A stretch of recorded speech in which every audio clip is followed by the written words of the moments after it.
এই দেখুন বন্ধুরা, আজকে দীঘায় এসেছিলাম মাছের বাজার করতে। এটা কি মাছ দাদা? পাখি মাছ। ওরে সাবাস, এটা দাম কত করে নিচ্ছ? 250 টাকা গোটা। 250 টাকা দাম? ও তাই বলো, আচ্ছা আচ্ছা। এই দেখুন, একটু তোলো মাছটা, একটু চাকা দাদা, একটু দেখি। এই দেখুন কত কিলো এটা, যেটা বাপরে বন্ধু, এইরকম মাছ প্রথমবার দেখলাম। দাদা কাটছে, এবারে দেখছি। এই তো, ও সে পাখির মতন ডানা সবকিছু রয়েছে। এই দেখো মুখটা, দেখা যাচ্ছে বকের মতন মুখটা, দেখো। এই যে মুড়োটা কত ওয়েট হবে? 1 কিলো ওয়েট হয়ে যাবে নাকি? 1 কিলো বেশি, 2.5 কিলো ওয়েট হয়ে যাবে। এই দেখো, আজকেই পড়েছে নাকি? এই দেখুন বন্ধুরা, একদম ফ্রেশ মাছ আজকেই, একদম ও বেরোচ্ছে, পুরো গল গল করে বেরোচ্ছে। ওই ডানাগুলো আছে বলে কি সেই পাখি মাছ নাম নাকি?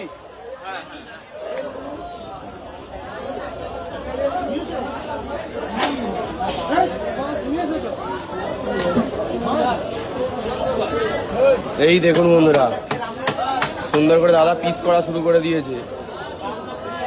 এটা কি মাছের মতনই খেতে হবে না একটু মাংসের মতন খেতে হবে? মাছের মতনই।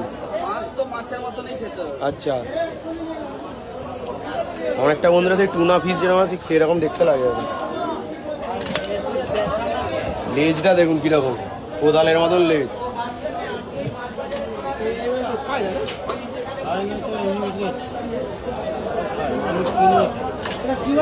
মানুষজন দেখে অবাক বন্ধুরা, যে মাছটা খায় নাকি। আগে জিজ্ঞাসা করছে দাদাকে, দাদা মাছটা খায় তো নাকি, না এমনি বিক্রি করছো সাজানোর জন্য? একদম। কতগুলো পিস হয়ে গেছে? 1 2 3 4 5 পিস হয়ে গেছে। আর এখানে লাইয়াটা বাদ। বললেস 250 টাকা কেজি।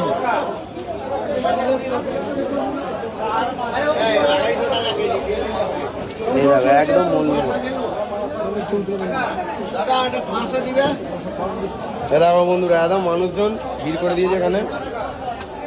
কালারটা দেখুন, সেই খাসির মাংসের যেরকম কালার, ঠিক সেরকম লাগছে দেখতে। একদম সুন্দর কালার দেখুন। একদম কাটার সাথে সাথে খদ্দের এসে হাজির। কি মাছ, একদম বোনলেস, পুরো বোনলেস। আচ্ছা, এটা দিয়ে দাদা ফিশ ফ্রাই হবে তো? ও